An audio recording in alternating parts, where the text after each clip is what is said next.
এটা একটা Lenovo laptop, but এটাগুলো খুবই মান খারাপ, আমাদের সেকেন্ড হ্যান্ড দিয়ে রাখছে। ওইটা আমি একটু এটা দেখেন, এটা হচ্ছে দাগ। তারপরে এখানে হচ্ছে যাইয়া চার্জ থাকে না,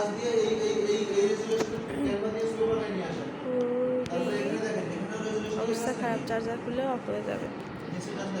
এখন আমি একটা ভিডিও ক্রিয়েট করব এই নিয়ে, এইটা ওই জন্য হচ্ছে ভিডিও বানাচ্ছি হোয়াটসঅ্যাপে।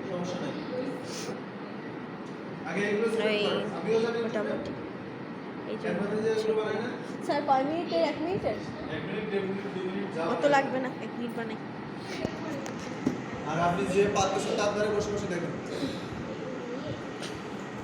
এই জিনিসগুলো আপনারা এসে একটু ঠিক করে বসেন না, দেখ ওটা তো এগুলো তো ঠিক, ওই ঢোকার সময় মানে খেলা